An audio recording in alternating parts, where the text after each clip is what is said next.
Hi friends, welcome in my YouTube channel. आज का जो टॉपिक है that is Basel norms, very important topic for the exam point of view.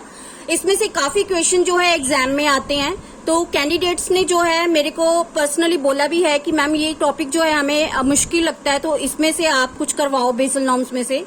तो ये topic मैंने जिस तरह से प्रिपेयर किया है, तो आप ऐसे पढ़ोगे अगर तो आपको कोई मुश्किल नहीं लगेगा। और प्रीवियस पेपर्स जो है मैंने सारे देखे हैं, उसमें जितने भी क्वेश्चन इसमें आए हुए हैं, बेसल नॉर्म में से जितने भी क्वेश्चन पूछे गए हैं, उस अकॉर्डिंग जो है मैंने इसका मटेरियल प्रिपेयर किया है। तो अगर आप इतना पढ़ लेते हो, इतना भी बहुत है एग्जाम पॉइंट ऑफ व्यू से। इस लेक्चर को ध्यान से देखने के बाद अगर आप 2 से 3 बार इसकी रिवीजन करते हो, तो एग्जाम में कोई भी क्वेश्चन जो है बेसल नॉर्म टॉपिक्स में से आपका कभी नहीं रहेगा। तो डिस्कस करते हैं बेसल नॉर्म्स। बेसल क्या है? बेसल एक सिटी का नाम है, एक शहर का नाम है जो कि स्विट्जरलैंड में है। BIS एक बैंक है, वहां पे bank for international settlement establish हुआ 17 मई 1930 को। और इस बैंक के अंडर एक कमेटी काम करती है, that is BCBS committee, basal committee on banking supervision. Starting में अगर हम बात करें BIS की मेंबर कंट्रीज की, 1930 में 1930 में इसकी जो है 24 मेंबर कंट्रीज थी और इंडिया इसका मेंबर नहीं था स्टार्टिंग में। एट प्रेजेंट इसकी 61 मेंबर कंट्रीज हैं और इंडिया जो है वो इसका मेंबर है। इंडिया ने इसकी मेंबरशिप 1996 में ली थी। जनरल मैनेजर की बात करें तो अगस्टिन कास्टन जो है इसके जनरल मैनेजर हैं। अब बेसल नॉर्म्स जो है होते क्या हैं? किसी भी कंट्री का जो सेंट्रल बैंक होता है उसका काम क्या होता है? जैसे हमारी कंट्री में RBI हमारा सेंट्रल बैंक है, रिजर्व बैंक ऑफ इंडिया। उसका काम क्या है? हमारे बैंकिंग सिस्टम को strong and secure banana, customer trust को जो है बिल्ड करना। मतलब कस्टमर जो पब्लिक है वो ट्रस्ट करे बैंकिंग सिस्टम को। ऐसा ना लगे कि पैसे जमा करा रहे हो और मन में ये रह रहा है कि हाँ कल को पता नहीं हमारा पैसा हमें मिलेगा या नहीं मिलेगा। ये चीज नहीं होनी चाहिए। तो RBI क्या करता है? नॉर्म्स बनाता है हमारे इंडियन बैंकिंग सिस्टम के लिए, उस अकॉर्डिंग जो है हमारा बैंकिंग सिस्टम चलता है। तो BIS क्या है? BIS इंटरनेशनल लेवल पे जो है बैंकिंग सिस्टम को स्ट्रॉन्ग करने के लिए नॉर्म्स बनाता है। उन नॉर्म्स के अकॉर्डिंग जो है बैंकिंग सिस्टम इन कंट्रीज में, मेंबर कंट्रीज में जो है चलाया जाता है। बेसिकली बेसल नॉर्म्स का काम भी यही है कि बैंकिंग सिस्टम को सेफ एंड सिक्योर बनाना। ठीक है। अब जो है बेसल नॉर्म्स के जो मेंबर्स होते हैं वो कौन होते हैं? जो इन मेंबर कंट्रीज का सेंट्रल बैंक होता है वो जो है इसका मेंबर होता है। जब भी इसकी कोई मीटिंग होती है बेसल की, BIS की बेसल में, तो जो सेंट्रल बैंक का गवर्नर होता है, हर कंट्री के सेंट्रल बैंक का जो गवर्नर होता है वो जो है इस मीटिंग को अटेंड करते हैं। अगर वो अवेलेबल नहीं है, मतलब किसी कंट्री के सेंट्रल बैंक के गवर्नर जो है उस टाइम पे अवेलेबल नहीं है, तो उस कंट्री के प्राइम मिनिस्टर को जो है उस मीटिंग के लिए जाना होता है। अब हम बात करते हैं बेसल जो है 3 पार्ट्स में आया है। Basel 1, Basel 2, Basel 3। सबसे पहले हम डिस्कस करते हैं बेसल 1। बेसल 1 क्या है? बेसल 1 कंस्ट्रक्ट हो गए थे 1988 में। मतलब इसका डिजाइन प्रिपेयर हो गया था कि क्या क्या नॉर्म्स इसमें रखने हैं, लेकिन इसको लागू करने में 4 साल लग गए। 1992 में ये जो है इम्प्लीमेंट हुए। बेसिकली इसमें क्या किया गया? बेसल 1 में कार को इंट्रोड्यूस किया गया। अब कार क्या होती है? Car capital adequacy ratio, very important. ये जितना भी मैंने अभी तक आपको कराया है सारा जो है एग्जाम में इसमें से क्वेश्चन पूछे गए, मेंबर कंट्रीज के, इस्टेब्लिशमेंट के, BIS के, बेसल कमेटी के, BCBS कमेटी के। ठीक है। तो कार के बारे में भी काफी इंपॉर्टेंट है, क्वेश्चन पूछा जाता है। कार की फुल फॉर्म क्या है? Capital adequacy ratio. अब कैपिटल एडिक्वेसी रेशियो क्या होती है? Ratio to risk weighted assets of the banks maintain only in cash. मतलब हर बैंक के लिए लोन करने से पहले कार मेंटेन करना जो है जरूरी है।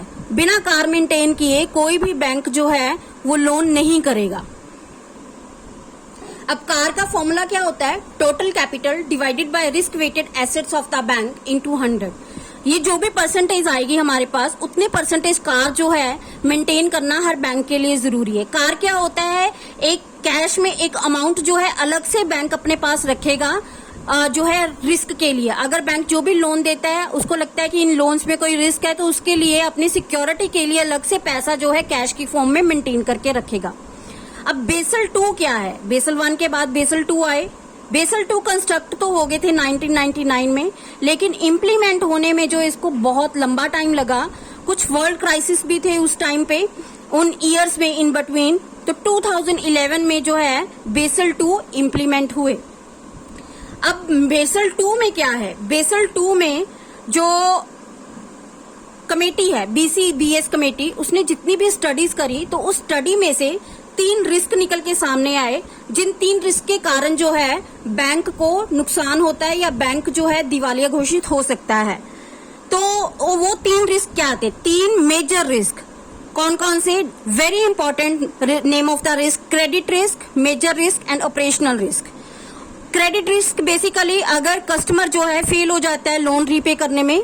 मेजर रिस्क जो है मार्केट रिस्क होता है, मार्केट वैल्यू कम या ज्यादा होती है जब बैंक की।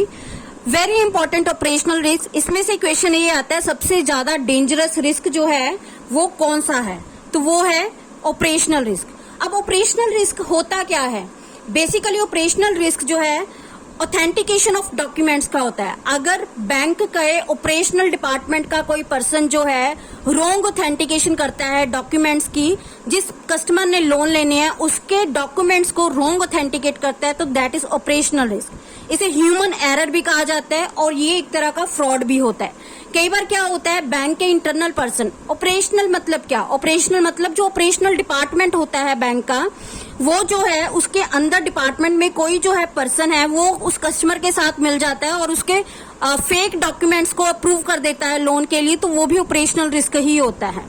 तो इस सिस्टम को सेव करने के लिए जो है बेसल कमेटी ने क्या किया, 3 जो है पिलर बनाए बेसल 2 में। बेसिकली बेसल 2 में 3 पिलर बनाए, उन पिलर्स के अकॉर्डिंग जो है बैंकिंग सिस्टम को सिक्योर किया गया। अब वो पिलर्स क्या हैं, very important name of the pillars. सबसे पहला है minimum capital adequacy ratio requirement. इसके अंदर क्या किया गया, कमेटी ने ही कार की रेशियो, कैपिटल एडिक्वेसी रेशियो जो है वो फिक्स कर दी 8%। हर बैंक के लिए 8% कार मेंटेन करना, loan amount, total loan amount का 8% कार मेंटेन करना मैंडेटरी है। दूसरा है सुपरवाइजरी रिव्यू। सुपरवाइजरी रिव्यू क्या है, एक एफिशिएंट सुपरवाइजरी कमेटी बनाई गई जो ये रिव्यू रखेगी, नॉर्म्स को रिव्यू करेगी कि बैंक जो है प्रॉपरली नॉर्म्स को फॉलो कर रहा है या नहीं कर रहा है। कमेटी जो है बैंक के इंटरनल कैपिटल एडिक्वेसी सिस्टम को जो है असेस करेगी और देखेगी कि प्रॉपर एप्रोप्रिएट असेसमेंट मेथड से जो है सुपरवाइज कर रहे हैं या नहीं कर रहे।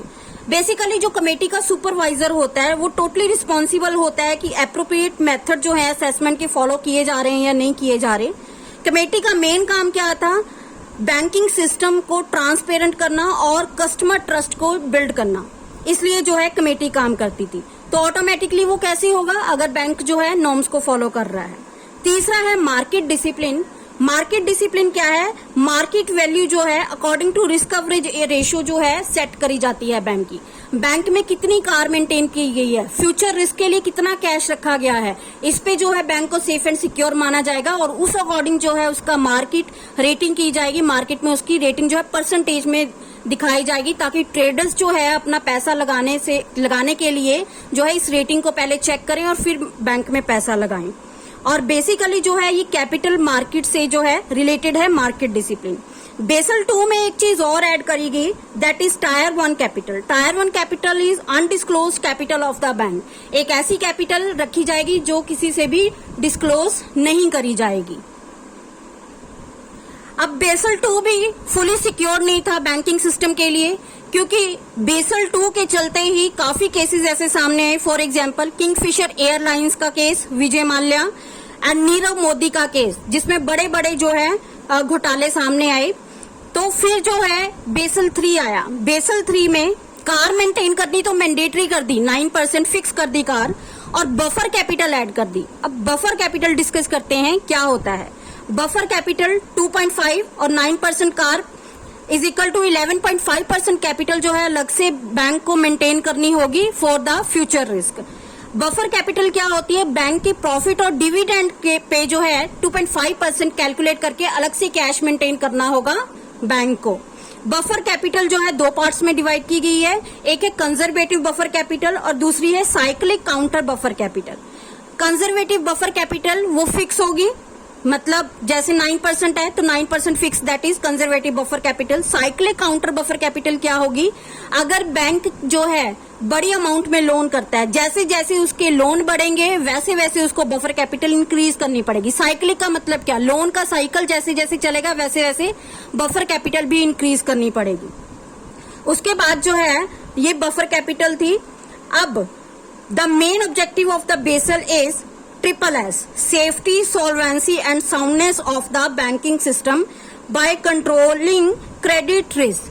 ये था बेसल नॉर्म्स।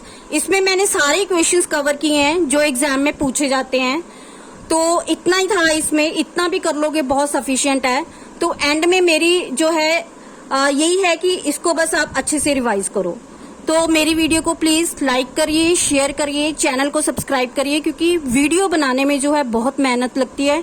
2 दिन बाद मैं कोई वीडियो अपलोड कर रही हूँ और इसमें जो है मेरे को काफी टाइम लगा इस टॉपिक को स्टडी करने में। तो please like, subscribe and share. Thank you so much.